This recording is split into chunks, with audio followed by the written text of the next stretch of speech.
Welcome back to the PFF NFL show. Trevor, Sikkema, and Dalton Wasserman here with you once again to, widen the scope a little bit here. We've talked about the NFL draft specifically. We've talked about some of our favorite draft hauls, some of our favorite selections, some of our least favorite selections.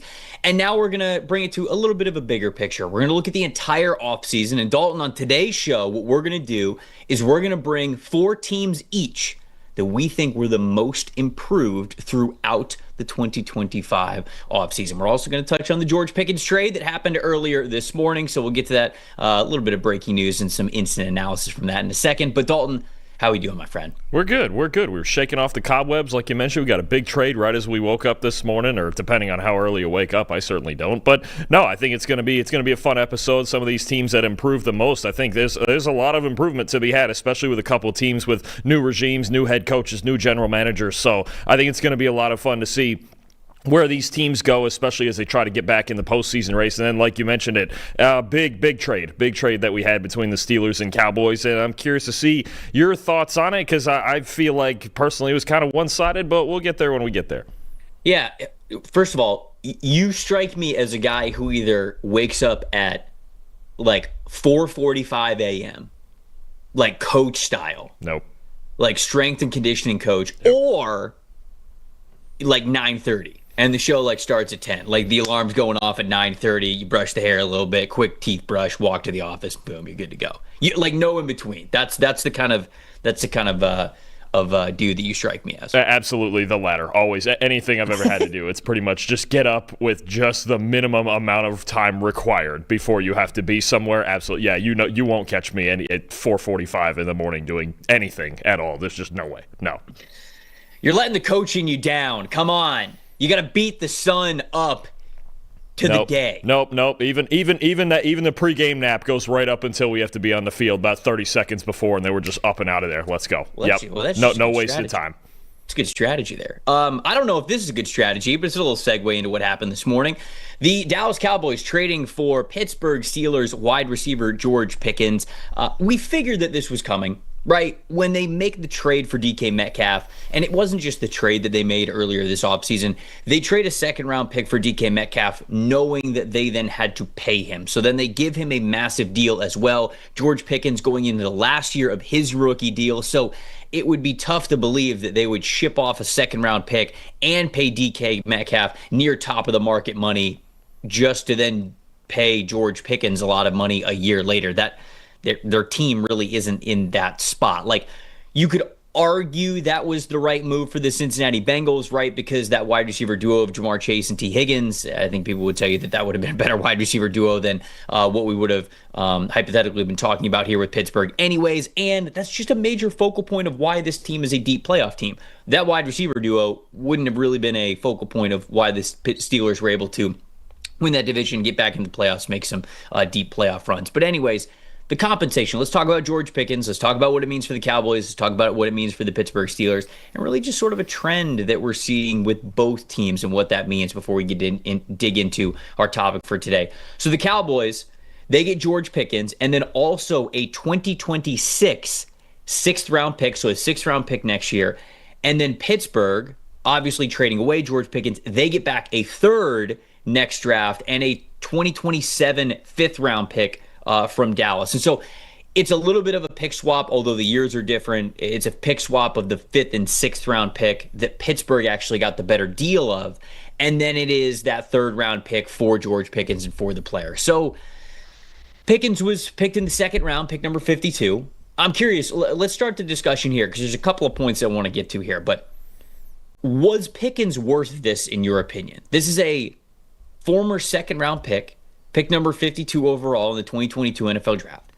And I think that he was better than most people anticipated. Now, we can get into sort of, the antics that he has, the attitude that he plays with, some of the penalties that he has had over the last couple of years, but Pickens has raised his receiver grade every single year.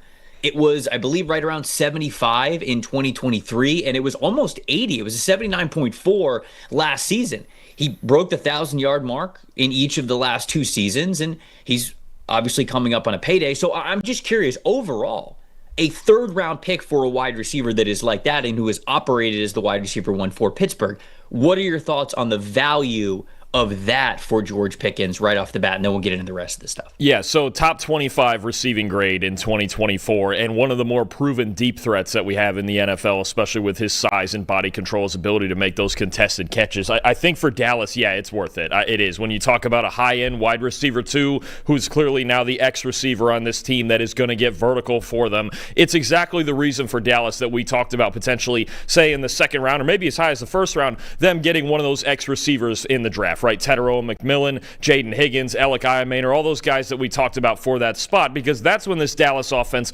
operates at its best, right? When they have an X-receiver that can get vertical. In the past, it was Michael Gallup, then it was Brandon Cooks. Even though he doesn't have the size, he had the speed to get downfield and open everything else up for CeeDee Lamb, for Jake Ferguson, for all those other speedy receivers that they have underneath. So I think for Dallas, it makes a ton of sense. I think so. I think this is the exact type of player they needed to add to their offense. I think Brian Schottenheimer now feels like, okay, maybe other than at running back, and they'll worry about that next year. They've got a couple veterans. They got Jaden Blue, who they drafted. But I think as far as on the outside now, he feels like they're fully loaded for Dak Prescott to succeed again. We have to remember, second in the MVP voting 2 years ago. 2023, he was fantastic. Obviously, last year had the injury and missed the second half of the season. So I think for Dak to walk back into a situation now where he's got a real X receiver in Pickens, he's got CeeDee Lamb, who's obviously one of the best receivers in football and just got paid, and then you've got a number of other ancillary weapons that can help you. This offense can be solid if Prescott's healthy. I think it was well worth it for Dallas. To me, I think there's a late pick swap, 2027, all that moving forward, the third-round pick. I think Dallas is the clear winner in this trade, especially when you consider the exact type of player that Pickens is and how he complements Lamb and the rest of the offense. Yeah, I actually think it's a win-win. I do. I think that the Cowboys win because when you look at their offseason as a whole, and we'll get to their approach of trading draft picks for these, like former, second and first round pick guys. I do want to get to that in a second. But when you look at the fact that we gave their draft an A and they didn't draft a wide receiver, right? I mean, they drafted, it was Tyler Booker in the first round, it was Donovan Ezraku in the second, and it was Savone Revel in the third. And we loved those picks there from them. So when you look at that versus, okay, well, the talk pre-draft was they were going to draft Tetero McMillan at number 12 if he made it to them. They were going to draft Matthew Golden at number 12. Obviously, Tet wasn't there for them, but every other wide receiver was, and they opted to not go wide receiver there. They, I think, had this trade or the idea of this trade in mind the whole time, and they went about the 2025 NFL draft thinking, if an impact wide receiver falls to us, we don't have a problem taking them. But if not, we've got this trade in our back pocket. So I think that's just good understanding and management and how they went about things. And then I also think that it was important for the Cowboys because you talked about George Pickens being a great deep ball receiver. They don't have that right now, right? And that was the reason why we talked about this team draft, why it would make sense potentially. I still think it would have been an overdraft, but why it was like, okay, I can see why Jerry would want to draft Matthew Golden at number 12 because that was a major missing part of this receiving core last year. They had CeeDee Lamb, but Jalen Tolbert hadn't developed the way that they wanted him to. Kevontae Turpin is a speedy guy, but he's much more of a special teams guy than he is like a deep wide receiver. Jonathan Mingo wasn't going to be that type of a wide receiver either. Neither was Ryan Flournoy. They had to get somebody who could win deep. And so I like the idea of going to get a player who can open up the offense and actually complement CeeDee Lamb because I do believe that that's what George Pickens does. Now, the reason why that's the reason why it was a win for the Cowboys. The reason why I still think it's a win for Pittsburgh is because I think they got great value back for George Pickens given the situation. Remember, Dallas traded for this guy and he's on the last year of his deal. So Dallas is in a situation where they're not going to have to sign him to like top wide receiver money, but if they want to keep him, they're certainly going to have to sign him. And if not, then this is a pretty expensive 1-year rental to go get him and then just let him walk, even if you're going to get a comp pick back in the formula, which I'm sure that they talked about as well. But for the Steelers, I think the value of George Pickens lessened significantly once they made the deal for DK Metcalf, because I think every team in the NFL knew that Pittsburgh was not going to go into 2025 with both of these wide receivers because, one, the redundancy that was there. And the redundancy that was there in the style of player, how they want to win, the fact that you obviously just traded draft capital and gave a lot of money to DK Metcalf, this offense was not going to succeed with both of these players. And the reason why is because they didn't have the quarterback to do it. It's a reason why here on this show, we've talked about how skeptical we are of Aaron Rodgers being the quarterback of this team and everything being like, no, they'll be fine. Rodgers didn't want to hold on to the ball. Rodgers doesn't want to sit back there and wait for these deep routes to develop, exactly what DK Metcalf and George Pickens are great at. That would have been a disaster, in my opinion. So I think the rest of the NFL knew the second the Steelers traded for Metcalf, they are getting rid of George Pickens. And I think other teams believed we can get him on the cheap. He's only got 1 year left on his rookie deal, and this team has to get rid of him. There's no way that they're going to go into next season with both Pickens and DK Metcalf. So I was wondering if the Steelers were going to get a 6th round pick back for this guy, a 5th round pick, and instead they get a 3rd and the better part of his pick swap in the 5th and 6th round over the next 2 seasons. So to me, that's also why this is a win for the Pittsburgh Steelers. I can see schematically and sort of a team building and what they needed for their offense, why it made sense for Dallas. But I also very much understand why this made sense and why I'd consider this a win as well for the Pittsburgh Steelers. See, I'm not in the boat on the Steelers side. I think, look, I get what you're saying with Pickett and Metcalf and a redundant skill set, and yeah, it'd be a lot of deep balls and trying to get a lot vertically, and that's what they were last year, and it got them to a wild card berth and didn't do much else for them. But then you look at, okay, the void left by trading Pickens, especially after the draft when they didn't draft any receivers, and you go, the rest of their receiving core behind Metcalf is Robert Woods, Calvin Austin, Roman Wilson, Ben Skoranek. It's just there's nothing else there. You're in the same spot you were in last year where you have one guy and nothing else. And to me, look, you look at it, okay, the pick swap is what it is. It's minor. You traded George Pickens and number 52 for DK Metcalf and let's say the 3rd rounder is something like number 85. I don't see where they win that in a vacuum. I know it's with 2 different teams, but they don't win that. And then I sat here, and after their season ended, I said they need to have real discussions philosophically about what they want their offense to be, and I just don't think they've done that. I think now they're just a team with DK Metcalf making $30 million instead of George Pickens, and they still, right this minute, have no serviceable quarterback. I mean, they still only have Mason Rudolph and Will Howard, and they're waiting on Aaron Rodgers. But even if they get Aaron Rodgers at this point, you've got a quarterback in his 40s who was not great last year. You have one receiver, just like you did last year, maybe marginally better, but at the cost of getting him, okay, cool. You've got a young running back room that is okay. You got Caleb Johnson in the 3rd. You have no idea who's playing or which sides they're playing at offensive tackle. I don't look at this Steelers team any different than I did at the end of last year. This entire process, and it's funny because you had even mentioned to me when the Metcalf trade went down, this probably isn't great business. And I said, well, I don't hate it if they actually were to keep Metcalf and Pickens and just roll with it. At least you have 2 weapons. And now that they've traded Pickens, I'm on your side where I just don't get it. This team is just going to continue to spin their wheels. Like, why not if you knew you were going to do this? And maybe they didn't know they were going to do this. Why then, okay, Derek Harmon's a good player and your D-line is stacked and it's set up for the future. Why not think about another receiver then? A Luther Burden, a Matthew Golden, a Jaden Higgins, a trade down for receiver. Like, I still, months later after saying this in January, do not understand what the Steelers want to do on offense. And until they know that, they're just going to lag behind when it comes to trying to win a championship. But isn't that also evidence to why you would just want to acquire draft picks, right? But like I think you're looking at it short term, and I don't totally disagree with you. Like, Pickens not on the team objectively does not make them a better football team. But even long term, what do they want to do on offense? Because they have to, okay, but they have to establish who their quarterback is long term, right? I mean, you talked about last year, okay, they had a deep ball strategy with their passing attack. That's because they had Russell Wilson, and Russell Wilson is screens or moon balls. They don't have Russell Wilson anymore.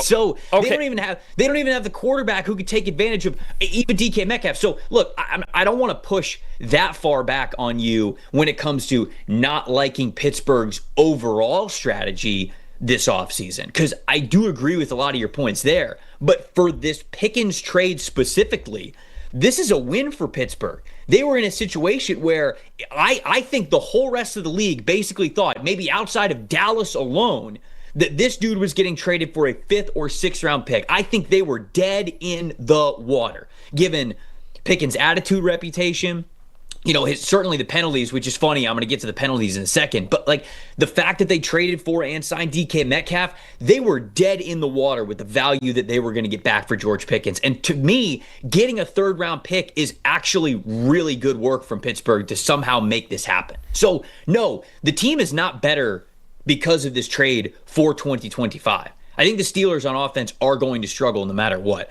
But if you kind of already know that, I'm great with stacking up picks for the future and just making it so whoever your long-term answer is at quarterback, you're actually building an offense around them no matter what. Very clearly, they believed in DK Metcalf to be a better centerpiece for that archetype of a player than George Pickens, which I would also agree with. I would rather have DK Metcalf than George Pickens. So that's my thing. Like, it sounds like you're hating on their offseason strategy, which I won't totally fight you on, because I also think that they're going to struggle this year.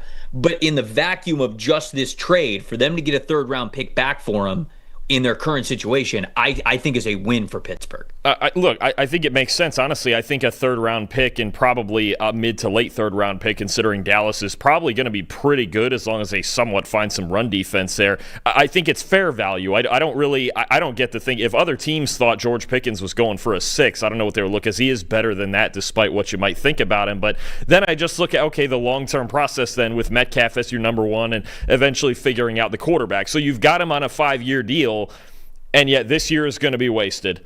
A first year with a rookie next year, whoever that may be. I'm not getting into 2026 QB arguments. There's already too much of that going. But whoever a rookie might be next year with whatever they draft next year, and then beyond that, trying to develop it as Metcalf gets into his early 30s.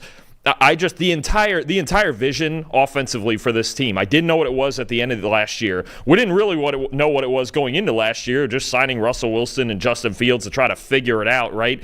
It just feels like they don't know what they want to be on offense. And that's the problem, is I think even short or long term, you're not going to win in the AFC if you don't have a clear vision of what you want to be offensively, because you've got Patrick Mahomes and Lamar Jackson and Joe Burrow and Josh Allen and Justin Herbert and CJ Stroud and everybody else that you have in the AFC. They have all these quarterbacks. They have visions for what they want their offense to be, and the Steelers are still just the opposite of that, where they think they can just win games 14-13 every week, and I don't see any of this changing that. Look, the trade in a vacuum, a 3rd round pick for George Pickens, personally I think is fair. Fine, that's probably an even trade in a vacuum. I just don't understand what the Steelers' vision is moving forward. And this year, even whether it's Aaron Rodgers or Mason Rudolph or what have you, okay, I mean, there's zero chance they're getting any further with that than they did last year. And beyond that, then they're still looking for a long-term answer, a quarterback that we don't necessarily know is in next year's draft. Okay, here's the thing that just to let everybody know before we went live, I was about to tell Dalton something, and I was like, you know what? Hold on. I'm going to save this for the show. George Pickens came into the league in 2022. And part of what you talk about with George Pickens is, he plays with a massive chip on his shoulder, plays with a little bit of an attitude. He gets some penalties, right? He can get some penalties to him. Since 2022, so the last 3 seasons, who do you think leads the NFL for wide receivers? Who do you think leads the NFL in total penalties accepted against them? Who do you think it is since 2022? I feel like you just. This is not that much of a trick Okay, question. well, I feel like you want me to say Pickens, but then there's another guy on the top of my mind that would make it funny. Okay, who do you think it is? Is it Metcalf? It is indeed DK Metcalf. DK Metcalf is number 1 in the NFL for wide receivers that have accepted penalties against them since 2022. George Pickens is 3rd on the list with 14. What makes this funny is, can you tell me who number 2 is? It's also very topical. You have mentioned this player's name already on this show. Oh, boy. It is CeeDee Lamb. Is it? Oh, see, I wouldn't have guessed that. What's CeeDee getting in all those fights for? Getting all these penalties for? What is he doing? They're not all unsportsmanlike penalties. I'd have to do some more research. So this is just a trade that had to happen. They had to keep him with one of these 2 teams, of course. Number 4 on the list is the player that you were talking about before we recorded the show of who are the options now for the Steelers to maybe trade for and go get. Oh, is it Alan Lazard? It's Alan Lazard. Yeah. Oh boy. Yeah, Alan Lazard was good for one holding penalty a week for the Jets. We're the whole conversation this morning, because guys in the chat, we were talking about, okay, like, what do the Steelers do now? Like, do they go out and get a wide receiver? Is Alan Lazard available? Do you go get a veteran, whatever? And Dalton brought up Alan Lazard because people on Twitter were talking about him. The 4 wide receivers that we are talking about this morning are the 4 leading wide receivers in the NFL for most penalties accepted against them since 2022. I just think that's very funny. Well, now Lazard's certainly going to find his way to Pittsburgh somehow once Rodgers signs. No question. Yeah. Just for that stat alone, you got to have dogs at receiver, and the Steelers and Cowboys certainly have them. Metcalf is 1, CeeDee Lamb is 2, Pickens is 3, and then Alan Lazard is 4. I do think, like, honestly, like, a veteran, is it super ideal? No, but like, if Pittsburgh went out and got Amari Cooper, like, I know it's not the Amari Cooper of old, but at least Cooper, like, kind of knows what he's doing, knows how to run routes, knows how to create that separation. Now, it's not a great look, the fact that, like, Buffalo traded for you in the middle of the season last year, and then when it sort of mattered for them into the playoff run, they weren't really throwing in the football. That's not ideal, but can he be the underneath veteran? You know, can you have him? Can Roman Wilson take the next step? Like, maybe that's something that's viable there for the Pittsburgh Steelers, but obviously it's not going to be somebody that's going to be a major difference maker and somebody that's going to make a huge splash here. We had a super chat here from Brian, $5 super chat. We appreciate you getting in on the chat, getting in on the show, giving us a super chat here. Jags have released Gabe Davis. He could potentially land in Dallas or Pittsburgh now. I don't think he would land in Dallas because Dallas just traded for a player that would be a deep threat. Because, like, what's Gabe Davis? He's a deep threat wide receiver. I don't think he would land in Pittsburgh because if you wanted a duo of vertical threat wide receivers, you probably would have just kept Pickens, I think. So I think they're probably going to look for something different. I don't know where Gabe Davis lands. I always thought that the contract that he signed a year ago in Jacksonville was worth way more than the value that he was going to bring. He had some inconsistencies in Buffalo. Now he had some, takeover games, a deep threat as well. When he was clicking with Josh Allen, it looked great. But I just thought that was very hot and cold. He was signed by the previous regime in Jacksonville, so it makes sense that he's just a little bit of a cap casualty type of a release here. Any early thoughts as to maybe where he might land? It's kind of tough for him now post-draft. I think a lot of teams have sort of figured out what they want their receiver strategy to be, but he is now on the free agent market, as is, guys like Amari Cooper, Keenan Allen, Nelson Aguilar, players like that.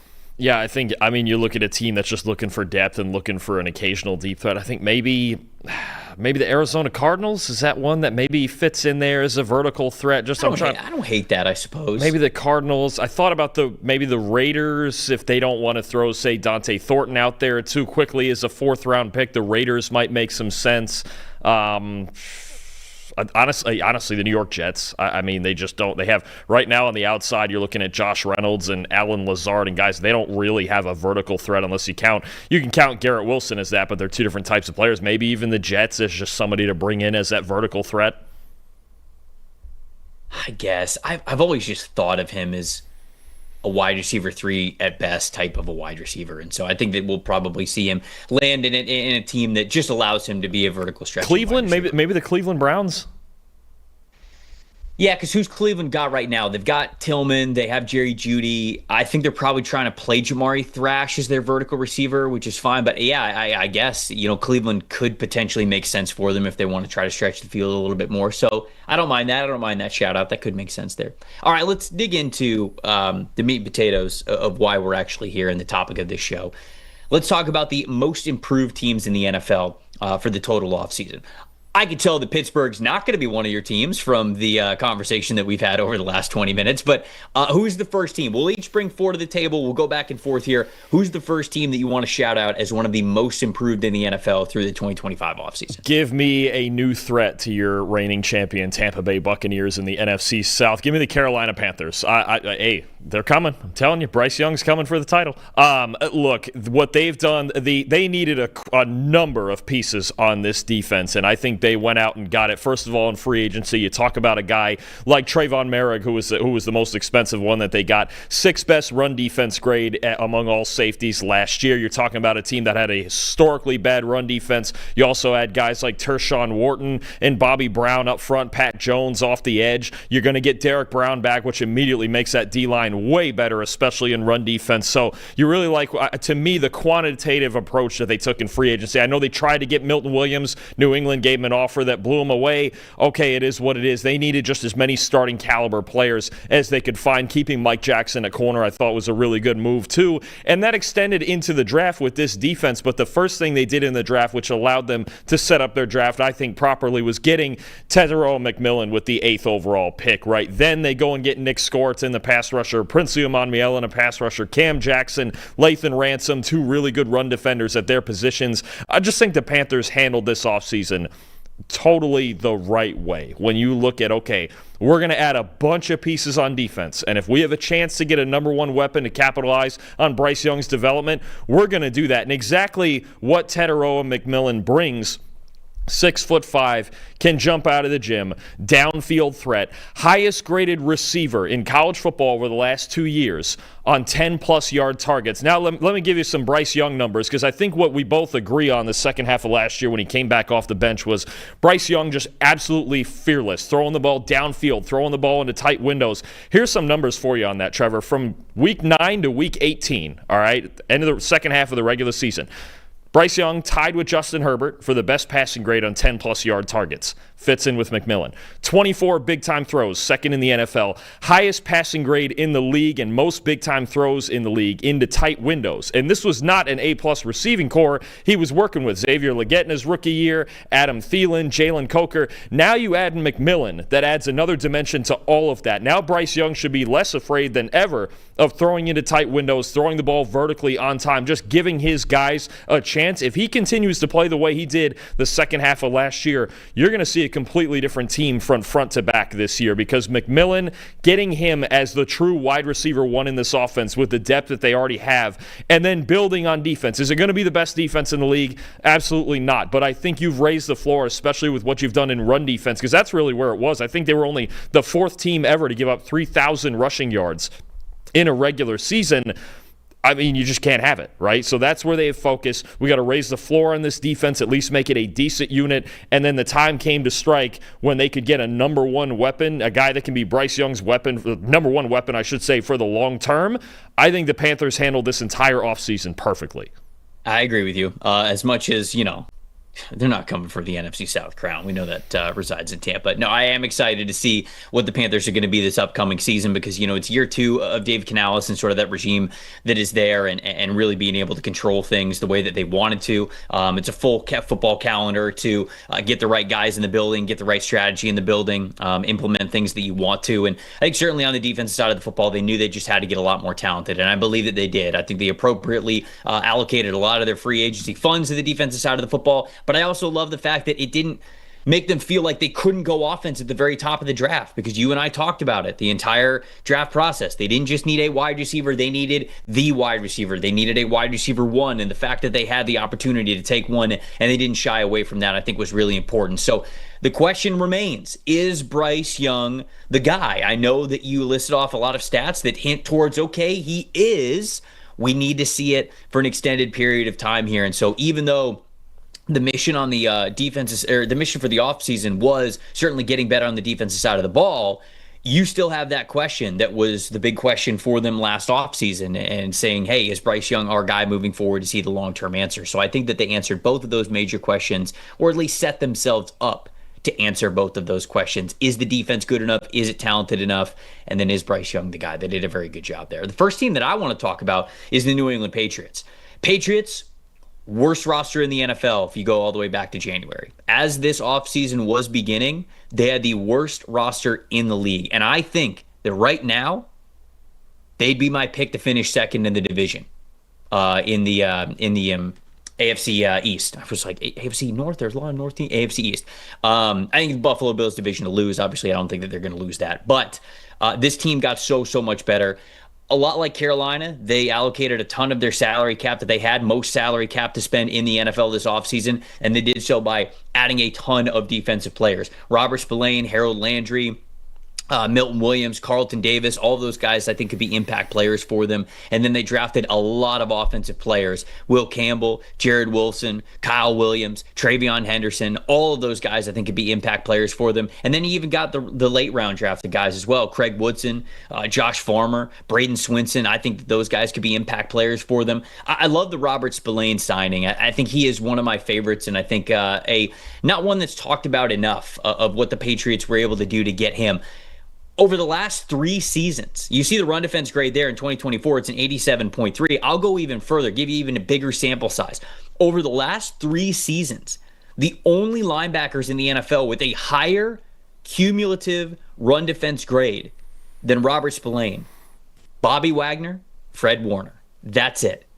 Over those last 3 seasons, Robert Spillane had a 91.3 cumulative run defense grade. I think he raises the floor of what this team is. He's a great presence for them in the middle, and I think Mike Vrabel is going to look at him just as a centerpiece and a cornerstone of that defense moving forward. On the offensive side of the football, obviously I love the selection of Will Campbell. I love Jared Wilson as well. They brought in Morgan Moses. They signed Garrett Bradbury too, and it's a unit that, like, okay, is the offensive line complete? No, but you feel okay about it, right? As long as Cole Strange is taking one of the guard spots, Mike Nwenu is taking one of the other guard spots, you feel at least pretty good about what the best 5 is for a team that gave up the most sacks in the NFL last year. So, like I said, turn the clock back to January. This is one of the least talented rosters, if not the least talented roster in the NFL.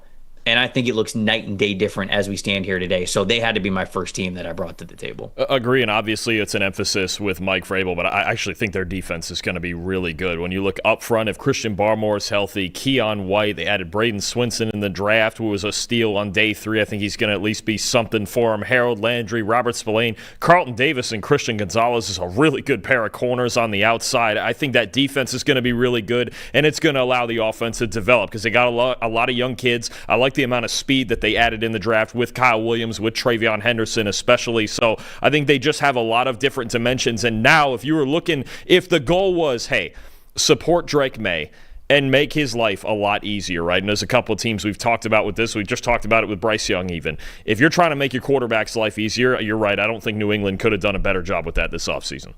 All right, who's next for you? We're going to take it out west. Let's go out to Las Vegas. And look, I know they play in an absolutely brutal division with Kansas City, with Denver, with the Chargers, right? But when you consider what Pete Carroll's had to come in and do, and for the sake of improvement, just find a way to make this team better than they were last year, it's pretty significant. You got Geno Smith as your quarterback, who's been a top 10 quarterback over the last 3 years. You've got, defensively, they're still figuring out the back 7, right? When you talk about bringing in a guy, say, like Jeremy Chin at safety, who maybe people don't think about as the coverage ace that's going to fix all the problems. Not going to fix all their problems, but talk about somebody who's a really good system fit. Where does he come from? Dan Quinn in Washington. Where does he go to? Pete Carroll and Patrick Graham here in Vegas. It just makes sense. The Raiders were on the 5th highest rate of cover 3 in the league last year. Jeremy Chin with the 8th highest coverage grade among safeties in cover 3, just understands the curl flat area, how to run support from there, how to work down towards the line of scrimmage, allow a guy like Isaiah Polamau to play back more in that free safety role, and they got to figure out what they have at corner. But then you look at this draft and you go, I think they really capitalized on what they got and how they filled their weaknesses in this draft. First of all, Ashton Jeanty out of Boise State. There's a reason he went 6 overall. This is one of the best running back prospects we've had in the last decade. Last year in college football, led in rushing grade, led in yards after contact per attempt, led in missed tackles forced with 152, which is just ridiculous, and led in explosive runs. The Raiders were in the bottom 3 in the league in all of those categories for their running backs, dead last in rushing grade from their running backs. They were historically bad running the football last year. And, we talked about they got some late-round options that could make it fun, too. Guys like J.J. Pegues and Tommy Millott and whatever else they're going to do in the backfield. But at the end of the day, getting Geno Smith and Ashton Jeanty and Jack Besh as a receiver in the 2nd round, this offense could be really dangerous because it's not a bad offensive line they have. They just never gave themselves a shot last year with their quarterback situation alone with Gardner Minshew and Aiden O'Connell. Now you've got major stability on offense. Is their secondary still a concern? Absolutely, it is. But they're trying to fill it in. A guy like Jeremy Chin, a guy like Darian Porter in the draft, who I think could start. They got Eric Stokes from Green Bay. They're trying to fill it in and just make it so it's not dead last in the league. I think it was the worst coverage grade they had as a team in the league in the last 5 years. So, I mean, as long as they're better than that, for the sake of talking about most improved, then you start improving on defense too. You get Max Crosby healthy. We know the D-line can do some things. Malcolm Kuntz as well, back for another year. But I just think you look at this Raiders team, and yeah, again, they play in a brutal division, so it is tough to project how many wins they're going to have, but they are going to look a whole lot better than they did, especially down the stretch last year. Man, Drake in the chat saying trading draft capital for Geno ruined the Raiders offseason, in my opinion. I don't agree. I think that Geno is an excellent ad for the Raiders. I think he actually makes them competent. Now, he said could have kept that pick, went with Will Howard, went with Shedeur Sanders, and presented some real upside. I think you get way more upside with Geno Smith. And I think that they were looking to make sure that, yeah, it's a long-term rebuild in certain ways on the roster. There's only some things you can do about it. But to acquire Geno, in my opinion, makes them competitive right away. And you know what? I will throw on John Spytek and Pete Carroll into everything that you just said there. In their offseason, major win. Getting Pete Carroll as their head coach, getting John Spytek as their general manager, I will give them credit for that. I'll talk about most improved teams. You talked about the most improved teams thing. This might be one of the most improved organizations because you brought these two guys in. I love the way that they handled free agency. I love the way that they navigated the draft. I would have loved for them to be able to retain Robert Spillane, but you can't win all of them. But I think the rest of the offseason from them made a ton of sense, and I think they'll be able to make up for it as the years go on. I love those two guys as the brain trust of that organization now, making a lot of the decisions. I'm very bullish on the Raiders moving forward.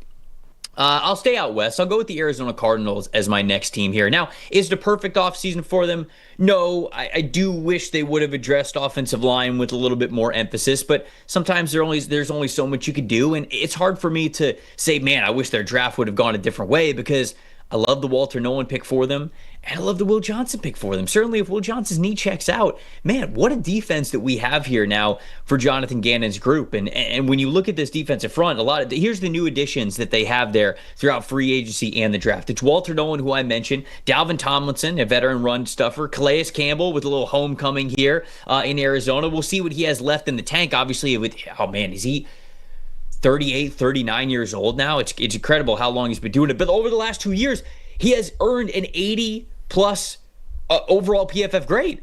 Even in his later years, we're not talking about oh man, he's chasing the prime of his career. These are the last 2 years, he has played really, really well. So I think that's a solid ad for them there. Getting Jordan Birch in the third round, Akeem Davis-Gaither, at least that's a new linebacker for them at that level. I like the depth of Cody Simon as well. I mentioned Will Johnson. The secondary I already thought was pretty good. And then you add Will Johnson, Keaton Crawford, and Denzel Burke as well to a unit that's already got Budda Baker, DTD, Jalen Thompson, Sean Murphy-Bunting, Garrett Williams, and then Max Melton as well. This is, I think, a really, really dangerous defense and could sneaky be one of those top 10 defenses in the NFL. I've got faith in Jonathan Gannon to be able to orchestrate that side of the ball pretty well. It really just comes down to Kyler Murray. Again, do I wish that they would have done a little bit more on the offensive line? Yes. I think the interior offensive line for them kind of struggled during last season. They don't really have a long-term option for them at offensive tackle, but I do still think that this is one of the more improved teams just because of how much better they got on the defensive side of the football, and how I think that's actually their identity moving forward, because it felt as though, last year, to me, it was like the Cardinals didn't really have an identity. Clearly the Kyler Murray pick and him being the head of the franchise there, it still felt like it was reminiscent of Cliff Kingsbury, right? And you draft Marvin Harrison Jr., and I'm not saying that the Marvin Harrison Jr. pick was bad last year. That's not what I'm saying at all. But it's like, all right, are you an offensive team? Are you more of a defensive team? Because you brought in a defensive head coach, but the defense was really hot and cold. Didn't have a ton of talent everywhere on the defensive side of the ball. Now, to me, the Cardinals are a defensive football team. And then whatever Drew Petzing can get with Kyler Murray, and hopefully that offense is enough. Last year, I think that they were relying way too much on Kyler Murray to be a savior for them. And he didn't have as close to that MVP caliber season that he had, 3 years ago now at this point. it felt as though last year could have been the closest thing that we had seen to that, but it really wasn't. It was still a lot more of a roller coaster. It was too up and down, and the defense wasn't good enough to overcome the down weeks when you're going down on the roller coaster, and when you're in the valley. The defense was not good enough for them to win enough football games. But there was a stretch, remember, before they hit their bye week when they were on top of that division last year. So to me, now they have an identity leaning into the defensive side of the ball. They're a defensive football team. They're going to win with some low-scoring games, and then whatever Kyler Murray can win them, they feel like they can win when Kyler Murray's having a great week, and now I think they feel like they can win even if Kyler Murray's having a little bit of a down week, and I didn't think that existed for this team last year. So for a team that was threatening as the top team in this division midway through the season last year before they had an unfortunate collapse, this team looks a lot more structured, and I have a lot more faith in who is on that roster. So to me, it's an identity switch. It's a new emphasis into who they are as a football team, and I like the changes that they've made. I think they're one of the more improved teams, if nothing else. But from now, I think they have a vision of what they want to be. No, you're right. I think this is the offseason of Jonathan Gannon now, and I think the type of team that he wants to be is what a lot of defensive coaches want. He wants to have the best defense in football, and they want to run the football. They get multiple tight ends on the field. They just signed Trey McBride to a big extension, right? And when they were really at their best last year, Kyler Murray wasn't asked to do quite as much. They were running the football. They were playing smash mouth with multiple tight ends. They were playing good defense. And at least last year, look, 2 years ago, this was the lowest graded defense in football. Last year, they were 23rd. And at least last year, they got better at preventing explosive plays, particularly in their home games for whatever reason. I mean, that home field advantage always helps. But especially at home in Arizona, they were preventing explosive plays well. Now you talk about trying to make an impact on quarterbacks, right, with this D-line, with Sweat and Baron Browning returning and all of the D linemen that they added. You mentioned on the outside with Will Johnson. If that pick works, I think you do have an entirely different defense, because we've mentioned it before. Him and Walter Nolan were two of the top 15 players on your board, and they got him at 16 and 47. This Cardinals defense should look a lot different. The question, I'm with you, the big question is the offensive line. If they're going to continue to try to play that smash mouth downhill football, is their offensive line good enough to do that for 17 games? That's a big question. We know James Conner's good enough. We know Kyler Murray can run it himself. We know they have enough weapons to throw it on the outside, especially with Harrison and McBride out there. But I think that's a big question, is the O-line. But this defense should be significantly better than they've been the last couple of years. This, to me, was the offseason of Jonathan Gannon, and he poured everything he had into improving this defense now. All right, halfway through, we said that we were going to give you guys 8 teams here. We've got the Patriots, the Cardinals, the Panthers, and the Raiders that we've shouted out so far. Let us know in the chat who you guys think are the most improved teams in the NFL this offseason. And while you do, I'll talk to all the parents out there and ask them, what does your child's future success look like for you? Is it them owning their own business, getting to travel the world? Maybe it's just a situation where, hey, they own their own house and the family is good and they're comfortable. Whatever that looks like, you can help them achieve that right now with the Kids Investment Account from Fabric by Gerber Life. Fabric by Gerber Life was designed by parents for parents to make it easy to plan for and manage your family's financial path. With the Kids Investment Account from Fabric, you can start investing in your child's future today. It starts at just $20. There's no contribution limits to it. It's got tax advantages. All the funds are SIPC insured up to $500,000. There's no commission fees to it. It's just a low, flat monthly maintenance fee. Your kids can't invest while they're minors, but this Kids Investment Account allows you to invest on their behalf, gives their investments so much more time to grow. And you don't just have to wait until they're young adults to use it. Funds can be used for nearly anything. Tuition, tutors, music classes, sports, and then when they are adults, maybe you are helping them buy their first house or start their own business or buy their first car, whatever it is. All online. Setting up an account could take you as little as just 5 minutes, and then you can just manage your child's account and monitor those investments right from your phone. Join the thousands of parents who trust Fabric to help protect their family. Start investing in your child's future today at meetfabric.com/PFFNFL. That's meetfabric.com/PFFNFL, MEET, fabric.com/PFFNFL. The portfolios are managed by Fort Washington Investment Advisors Incorporated. Additional services provided by Apex Clearing Corporation. All investing is subject to risk. Learn more at meetfabric.com. 4 teams down. We told you we'd give you 8 that we believe are the most improved teams throughout the 2025 offseason. Dalton, who's your next team here? All right, Trev. So you remember last summer, when we were talking about the Chicago Bears, and they got Rome Odunze, and they got Keenan Allen, they got DeAndre Swift and Gerald Everett, and all these pieces, and everybody was freaking out. They're going to do this, and Chicago won the offseason. They're going to go to the NFC title game and all this, and I pretty much pumped the brakes on our season predictions and went, not yet. Nope, not going to happen. Not yet. They didn't do it right this time. 2025 now. I think they did it right. I think when you talk about, first of all, just going and getting the offensive mastermind that Ben Johnson is, going and getting Dennis Allen to run a more aggressive defense. I think the coaching moves here, like you mentioned in Vegas with Pete Carroll, I think it's the same idea here with Ben Johnson and Dennis Allen running the show here. And then you talk about, what did I complain about last offseason? They didn't do anything for this offensive line. Completely different this time around when you talk about going and getting Joe Thuney and Jonah Jackson in trades and then signing Drew Dahlman. And if you thought I was going to talk about the Bears without talking about Drew Dahlman in this run game, well, Trev, you don't know me very well in this offseason by this point. So Drew Dahlman, fourth best run blocking grade among all centers since 2023, second best outside zone blocking grade since 2023 among all centers, and the only guy ahead of him, of course, is Lions center Frank Ragnow, who was with Ben Johnson in Detroit. So when you're talking about the fit of this offensive line, first of all, they're going to be better in pass protection inside, and it was a problem. We saw him especially picking up blitzes and stunts last year. Joe Thuney was the best pass blocking guard when he was in Kansas City in the league. Drew Dahlman, one of the best run blockers and also a solid pass blocker. Jonah Jackson, familiar with the system. That's really the bulk of it. Got a couple of D-line additions as well with Grady Jarrett and Dio Dingbo, but I think the offensive line, first of all, you want to make Caleb Williams' life easier, you go get these offensive linemen.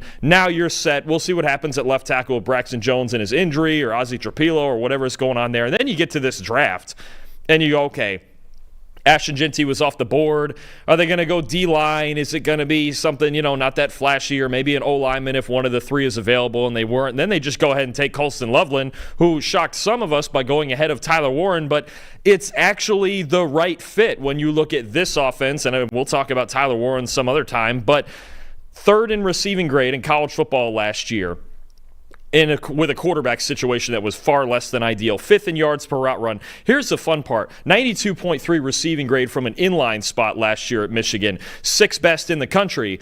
But then you put him out in the slot, and he had a 78.2 slot receiving grade, and that was the second best in the country behind Harold Fannin Jr., who was putting up crazy numbers for Bowling Green. Now you look at the Bears' tight end room and what Loveland could bring them. First of all, their tight ends in general, third worst receiving grade in the league last year.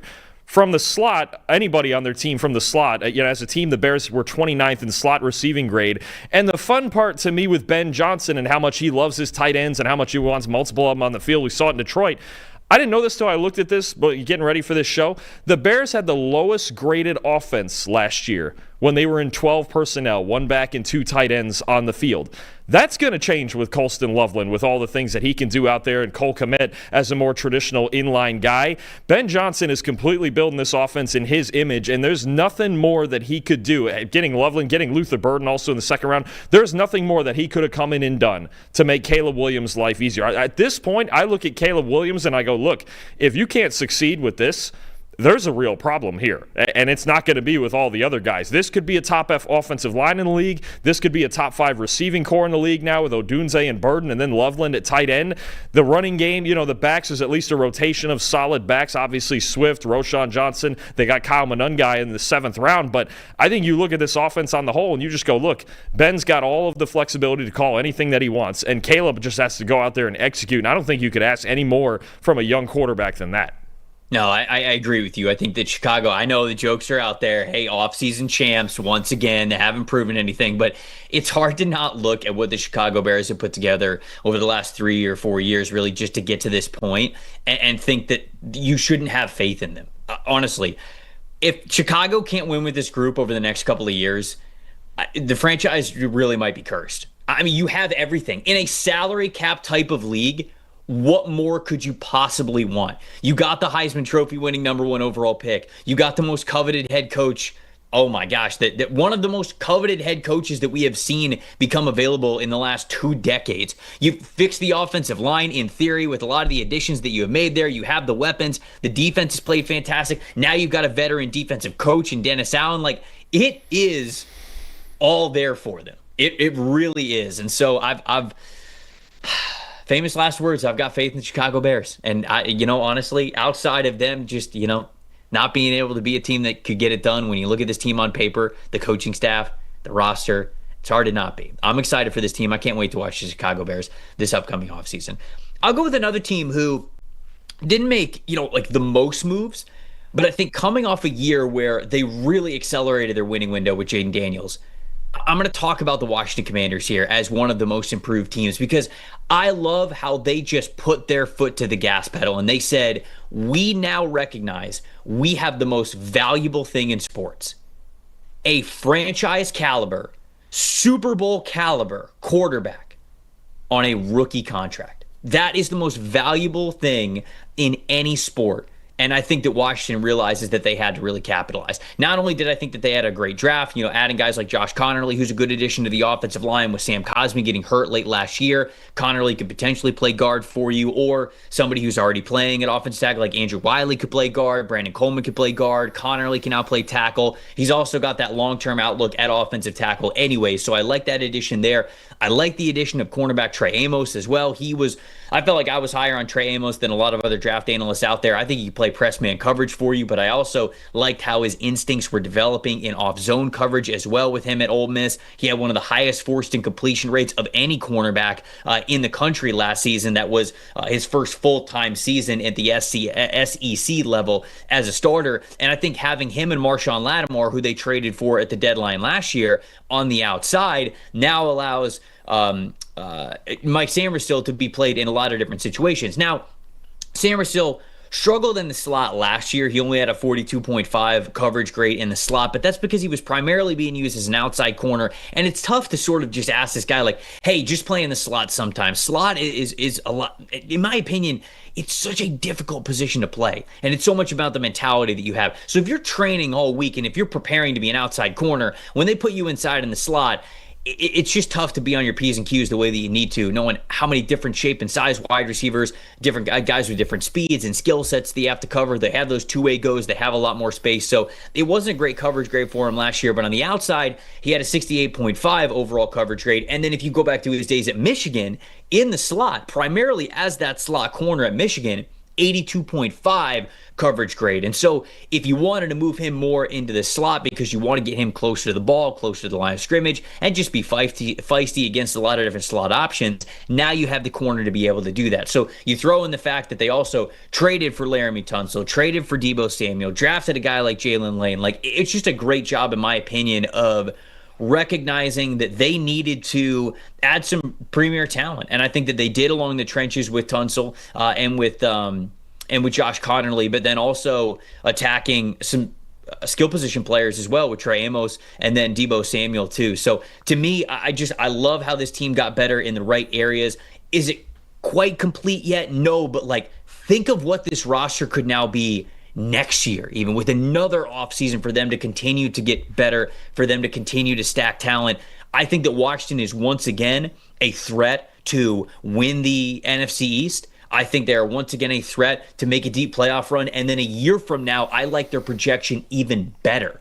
I like them as a potential Super Bowl team depending on what happens next offseason, but they have set themselves up so well to capitalize on what Jaden Daniels is. And so I think it's most improved just because they made a pretty deep playoff run last year, and they got even better because they were super aggressive in how they approached it this offseason. Yeah, no, I agree with you, and I think the Tunsil trade especially, I know they gave up a lot in that trade. There's a lot of draft capital involved, but I think it's so worth it. When you have a pass protector like Laramie Tunsil, I've talked about this with some other guys before, it's not just about his spot and whatever he locks down. Having a left tackle that good, I've talked about this with Teron Armstead in Miami, and it's the case with Hall of Fame level left tackles where they make the entire offensive line better. The ability for a guy like this to take another team's best pass rusher one-on-one and neutralize him by himself with no help and allow the help to be slid over on the offensive line or allow chips from the backs or tight ends to go elsewhere, it's such a valuable resource for an offensive line and when you're calling out protection. So I think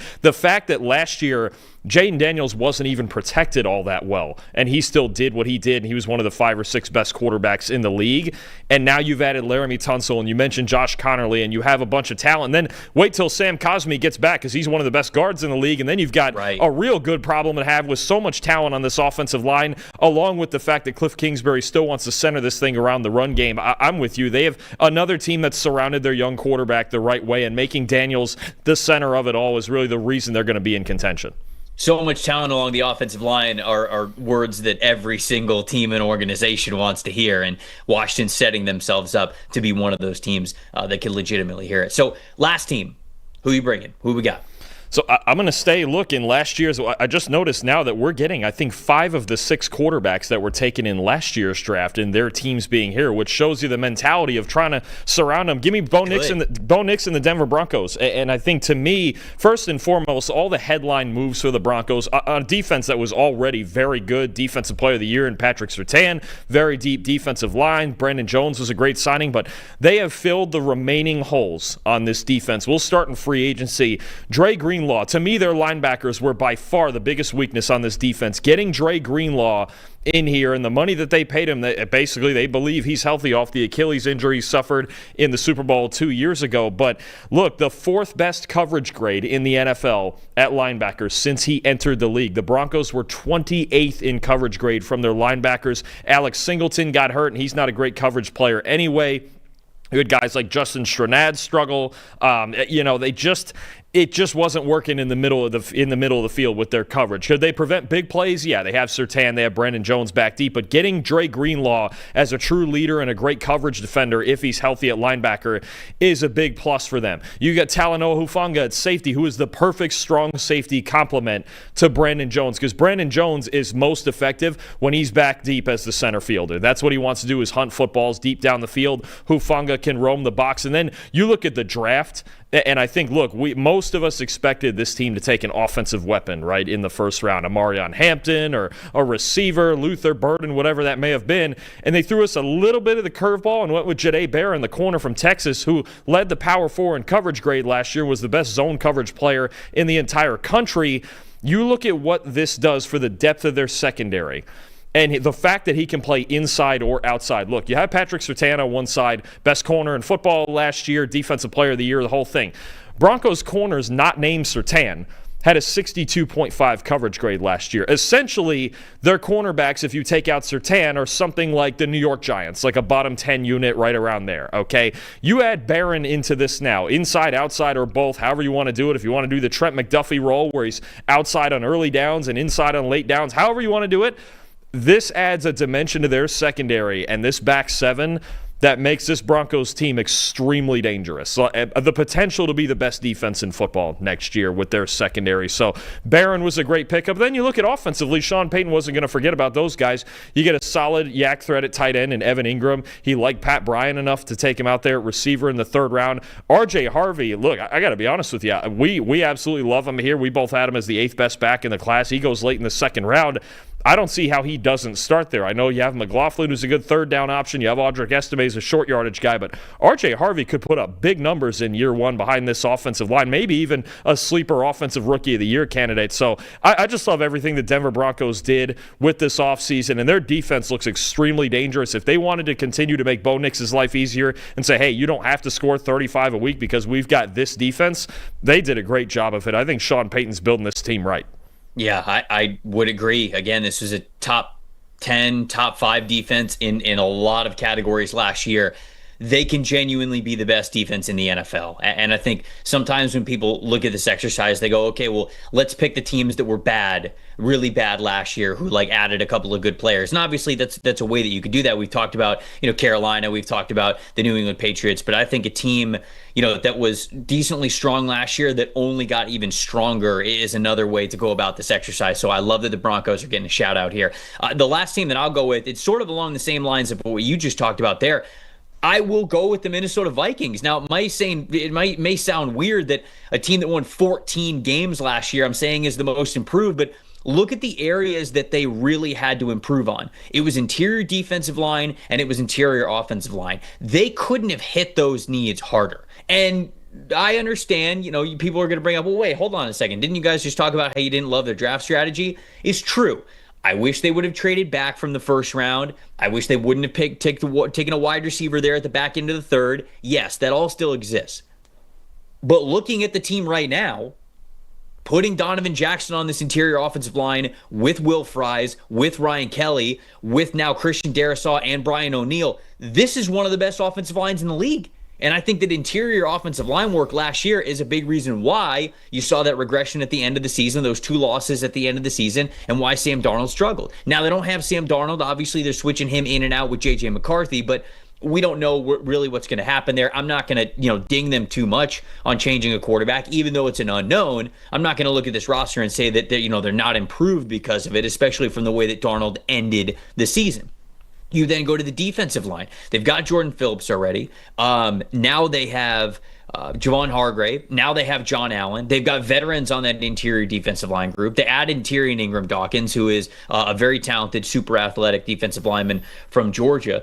The secondary has some questions to them, but they brought back Byron Murphy. They've got the safeties they had last season. Mekhi Blackman, I know they have some faith in to be able to step in, but it was going to be a big change from that secondary group anyways. Adding Isaiah Rodgers, adding Jeff Okudah. I think that secondary is in one of my more questions for this team, but I do think that they improved because the 2 areas in which they needed to get better, they got better immensely, in my opinion. So for a group that was a pretty impressive football team last year, obviously winning 14 games, it's easy to say that. I think that they got even better going into this season. Now, does that mean that I think that they're going to win 14 games again?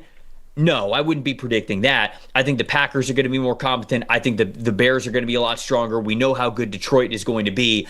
And I just think that, they were able to, but when people say the word luck, they ultimately think about luck as an insult. It's not. The ball has to bounce your way in order for good things to happen in this league. The margin for error is too small. I still think that the Vikings are a double-digit win team, and so even though the win total, I think, is going to be less than what it was last year, I have more faith in the Vikings because of how stout they are on the defensive line and offensive line versus what I saw from this group last year. So with that being the case, I'll say that they were one of the most improved teams this offseason. No, I'm with you. I think the Vikings did a great job of filling the holes of an already good team. And you mentioned to the point of the offensive line, the same thing I said with Caleb Williams, the same thing you mentioned with Jaden Daniels. You want that offensive line to be as good as possible. You want your new quarterback to be as comfortable as possible. And that's going to be the case with J.J. McCarthy, especially coming off a knee injury and not playing at all last year. McCarthy's going to have the opportunity to succeed in the same exact environment that Sam Darnold did last year, even better with better protection, especially if Christian Darrisaw is healthy. And a thought I just had, two things really. Do we think, is this NFC North the best division in football, we think? Yeah, I mean, it's the NFC North or it's the AFC West, I would say at this point. It's the Raiders still sort of have to prove it, but because I don't want to take away from the AFC North either and how historically good that has been with the Steelers and the Bengals and the Ravens and the Browns, but I think it's either the NFC North or the AFC West. Those are the 2 toughest divisions in the NFL. I would agree with that. And the other thing I just thought of, too, because we've talked about the Bears overhauling their offensive line, the Vikings overhauling their interior. The Packers gave huge money to Aaron Banks. Jordan Morgan, they drafted first round last year. Anthony Belton, the second round this year. Does it feel like the other 3 teams are sick about hearing about how the Lions' offensive line is by far the best one, and it's this and that, and they're sick of trying to play catch-up, and now they're just going, you know what? We're going to do the same thing they did. We're going to try to build a monster offensive line, and we're going to try to compete with the Lions on that front, because that's where they've really been dominating this division for the last 3 years, right? It feels like, especially this offseason, Ben Johnson was going to do it with the Bears because it's the same mentality, but it feels like this was the offseason where all 3 teams just went, you know what? We are so sick of hearing about those 5 guys Detroit has. We're going to try to build something as good as that. Yeah, I mean, when you're getting whipped by the same team for the same reason and the reasons in the trenches, yeah, I mean, you better believe that all those other head coaches and general managers are going to want to match them. Archangel in the chat is saying, hey, what about the Falcons? Shouting out the Atlanta Falcons. Falcons definitely got a lot more talented, especially on the defensive side of the ball. James Pierce Jr., Jalen Walker, Xavier Watts, Billy Bowman. They also added Leonard Floyd. They added Divine Diablo in free agency as well. They brought in Morgan Fox. And so the defensive side of the ball is certainly a lot more talented. Losing Drew Dahlman hurts, not addressing anything on the offensive side of the ball outside of some depth players. I mean, you just kind of take that into account. I think Falcons like could have been in this mix, but it's a lot of young guys. Like I think a lot of the teams that we shouted out here on this show, not only did we like their draft classes, but we also like the veterans that they brought in. So that's probably why I would leave the Falcons off of this list. Would they be in that next tier for the talent that they brought in for the draft? Yes, but it's still unproven talent in my opinion. What do you think about the Falcons? I think we are this year, and they're going to win ball games, and they'll compete in the NFC South if Michael Penix shows us what he did at the end of last year. But I think this year is more about development and the development of those young pieces on defense and developing Michael Penix in his first full year. I think we're going to talk a lot more about the Falcons next offseason when Kirk Cousins' contract is off the books and they actually have money to spend, because I think the only free agent signing that I could think of they even made was Leonard Floyd on a one-year contract, which obviously helps the pass rush. But I think we're going to talk a lot about the Falcons next offseason, depending on the progress of Penix this year, going, hey, this Falcons team, they're young. They've got a ton of cap room. They've got pieces that we know they need to add, wherever that may be by the end of the year. I think a year from now is really when we're going to start looking at the long-term vision of the Falcons. But they're still going to be solid, and if Penix plays well, they can compete in the NFC South right now. Last one, Mike is saying, would love to hear a bit of Kansas City and Buffalo discussion if you guys have time. I think Kansas City has had one of the most underrated off seasons, and Buffalo has had one of the more overrated off seasons. Would you consider Kansas City or Buffalo to be underrated on Kansas City side or overrated on Buffalo's? I'm going to take the Buffalo angle on this. I don't think it's overrated at all. You know me. I love the draft that they had. Maxwell Hairston, TJ Sanders, Landon Jackson, Deion Walker, all the defensive pieces that they added in the draft. And even in free agency, Michael Hoyt, Joey Bosa, Larry Ogunjobi. I know a couple of those guys are going to be suspended, but I think when you look at finally the full tilt effort that they needed to put into this defense that had the second worst coverage grade and I think a bottom 5 overall grade last year, their defense year in and year out is the reason they don't win a Super Bowl. And I know there was people getting on Brandon Beane about not drafting a receiver. They don't need a receiver. They have Josh Allen. He's going to lead one of the best offenses in football. They were the highest scoring team in football last year, right? You have 17, you have a chance to win, but their defense wasn't giving them chances to win in big games. You look at their last, I think it's 4 or 5 playoff losses. They're giving up 32 points a game, just like they did this year against Kansas City. You can't win like that. You have to make stops in the postseason. So I don't think Buffalo's offseason is overrated at all, especially their draft. I thought they absolutely killed it. I think the job that they're finally doing on defense to try to fix this, because it's the reason they've been losing, that to me makes, I think Buffalo had a great offseason. I really do.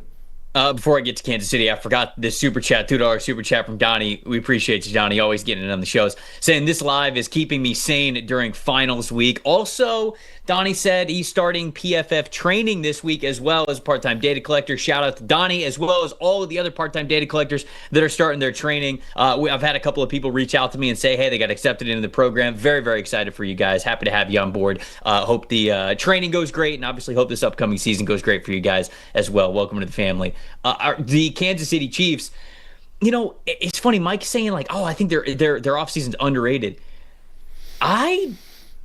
It's funny that you argue the opposite for Buffalo. I might argue the opposite for Kansas City. Now, I gave their draft an A. I love the draft, but that's also kind of like classic Brett Veach. I don't think it's underrated or overrated. Like, I think Brett Veach is one of the best in the league at what he does as a general manager there. But this team lost Joe Thuney, still has to come to terms with a long-term contract with Trey Smith. They lost Sean Wharton. Their interior defensive line depth is unknown. Mike Pennell is, man, how old is Pennell now? He's got to be like 35, 36. He's 35. And then behind him, you basically just have Omar Norman-Lott, who's not a run defender type of a player, and then it's Jerry Tillery. So I'm a little worried about the interior defensive line there for the Chiefs. A little bit of an unknown with the cornerback spot, but at least they have some bodies to throw in there. I kind of think that they're still missing that X receiver that this offense needs. Now, Andy Reid doesn't really emphasize X receivers, but he wants to play them as guys that can block. And with no Justin Watson on the team anymore, they didn't really replace him. Maybe that could be Jalen Royals, but you draft him in the 5th round. Do you really believe that that's going to be the case there? They spent a lot of money on Jalen Moore to be their offensive tackle right out of the gate. And I know they got Josh Simmons, but, are they going to be comfortable with Josh Simmons and starting him at tackle?